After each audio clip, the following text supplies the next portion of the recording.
Do you know it started going downhill for Brazil? Is when they started bringing through man with English first names. As soon as they stopped having the Enos in their name, and you see Freds and Joes coming through, it just went downhill from there, bro. I'm telling you. Yo, they're not the same. How did you stop there for this? Fred, how did you stop in there? Once you saw Fred and Joe coming through, you're like, we're done. That's it. They're done. They're done.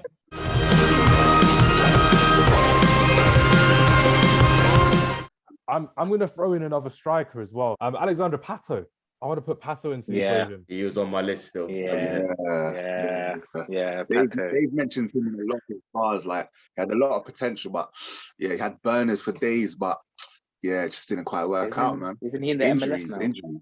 Yeah, he's at Orlando, Florida now, I think. It was tragic, really, because is someone that us on like the FIFA and the Football Manager community would really enjoy to play with and to watch online as well, which was really good. For me personally at the time, I was really happy watching AC Milan in the Champions League at the time as well. And that was a team with like Beckham and Ronaldinho, and you had like an aging Pirlo, but you had a young player called Alexandre Pato coming through the ranks. I think he came from Sao Paulo. And you're just there thinking, this is someone fresh, this is someone delightful to watch as well. And I think Robinho went a season or two afterwards because he had failed at Man City as well. So, but for Alexandre Pato, like you said, he had bursts of energy, and it's someone that I really enjoyed to watch. And there's a goal, especially against AC Milan versus Barcelona in the Champions League. He scored within 30 seconds. Yeah. Zim knows what I'm talking about right there. But we basically just run through the defense, that high line, just finishes it off straight away. Then the new camp is silenced. And you're just like, more of this, please. And it just didn't happen. That's always the first video shown on his show reel of goals. Like that video, because it was just like, the way he did it, it just cut through the defense like cake. It's mad. He was deceivingly quick as well. That's the thing, because he was a short fellow as well, but he didn't look like he had any weight or any strength to his running, but he had the energy to it. Do you know what? Yeah, I mean, I don't think he had a terrible career, but he just didn't live up to the hype, innit? There was a lot of hype around him coming through. Yeah, and he's a good player. He had a decent career with it.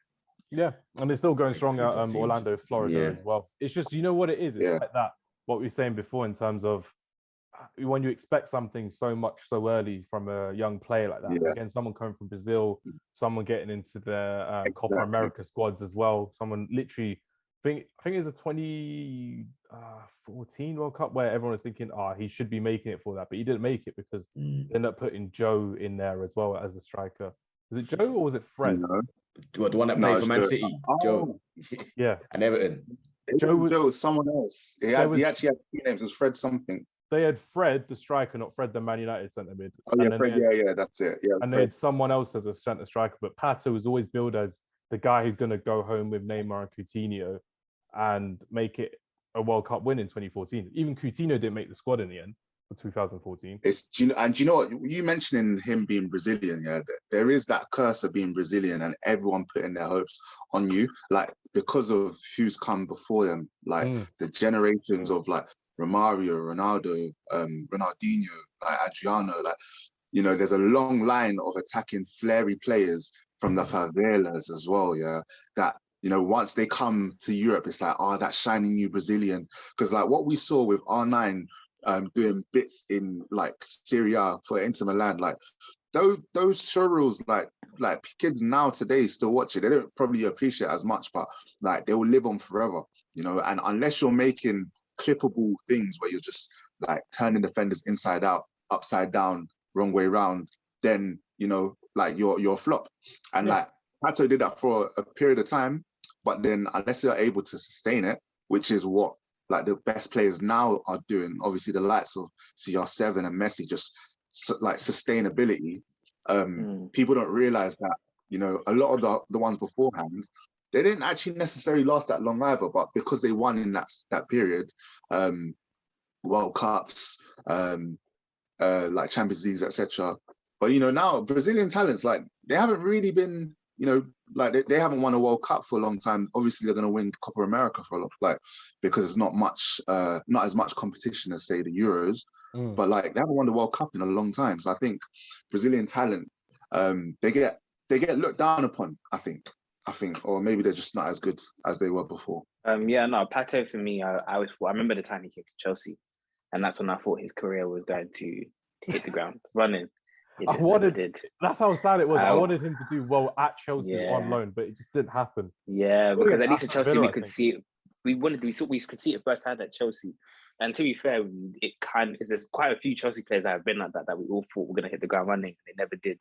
And I think Pato going to Chelsea was just downhill. Like that was the beginning of his downhill. Like it was gone from there. And yeah, his downfall was terrible because we were expecting big things.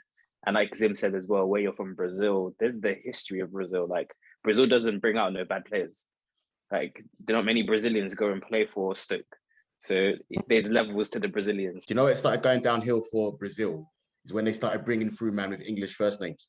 As soon as they stopped having the Ineos in their name, and you see Freds and Joes coming through, it just went downhill from there, bro. I'm telling you. Yo, they're not the same. How did you stop him there? Once you saw Fred and Joe coming through, you're like, we're That's done. it. That's it. They're done. They're done. They're done. They don't make him like Ronaldinho and that no more, man. They need some Ineos coming through. Some Aldos and that. You know them ones. Not even Frederick. My guy Alan at Napoli and Everton. I said Alan as well. Yeah. Alan and Fred playing for Brazil. Alan, Fred, and Joe. Yeah. Oh my days. Like, it's a Portuguese country as well. Like, I don't even know, man. Mad. Like, They had it. Even Portugal have more flair on their names now, like Paulinho and Pedrinho as well. Yeah, It's mad. It's mad. I think Neymar's the only one that really, well, yeah, obviously Coutinho and that, but yeah, Neymar's like the last, I think. Coutinho's real name is really Philip. Philip. Yeah. Man like Phil. That's Philippe. It's Philippe. Respect him. It's Philippe. Philippe. No, everyone's calling him off Philip. like. Everyone's calling him Philip, man. Phil. No, Foden's name's Phil, though. Yeah. You know? But he's English, you know, he's allowed to be Phil. Yeah, well, he's scary, boy. I don't know any guy under 40 called Phil other than Foden, boy. But yeah. I hear that. Oh my days.